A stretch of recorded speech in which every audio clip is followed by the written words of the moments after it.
हे शोबाज सरकार आहे, म्हणजे इव्हेंटबाज सरकार. इव्हेंट करणं आणि दाखवणं, देणं काही नसतं, फक्त इव्हेंट करणं एवढंच या सरकारचा आतापर्यंतचा इतिहास आहे.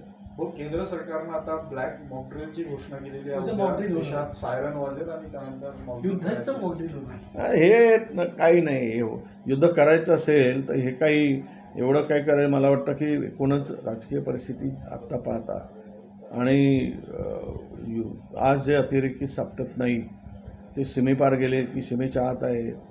ज्याप्रमाणे 300 किलो आरडीक्स आला आणि ते कोण आणले ते सापडले नाही.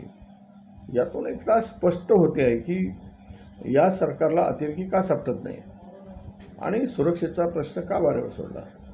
आमची भूमिका काँग्रेस पक्षाची, सरकारला याचा बदला घेण्यासाठी जे सरकार पाऊल उचलेल, जे सरकारला निर्णय घ्यायचा आहे त्याच्या पाठीमागे आमची भूमिका आम्ही जाहीर केलेली आहे की आम्ही सरकारसोबत आहोत.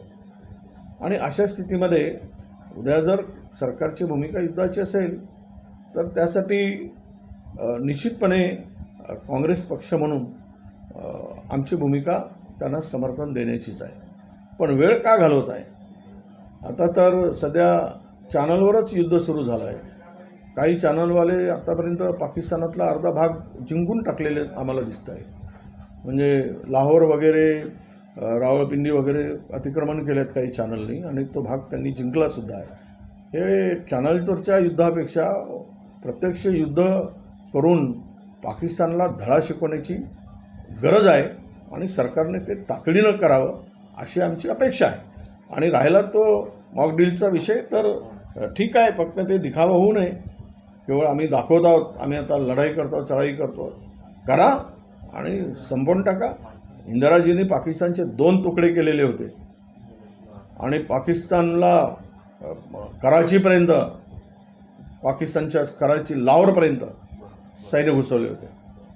ही ताकद त्या काळामध्ये होती. आता तर समृद्ध भाषा आपला देश म्हणतो. आम्ही सगळ्या युद्धासाठी आपल्या देशाकडे असलेली शक्ती जी आहे ती प्रचंड मोठी आहे. ती काय आता 5-10 वर्षात आलेली नाही, ते अनेक दिवसापासूनची आपली तयारी आहे. आणि भारत हा पाकिस्तानला, मला वाटतं की 140 कोटीचा हा देश आहे आणि भारताने सीमेवर सुसू केलं तरी वाहून जातील, एवढं त्यांची अवकात काय. त्यामुळं घ्या, एक गाव 2 तुकडा करा आणि काँग्रेस पार्टी म्हणून आम्ही आमचं समर्थन सरकारला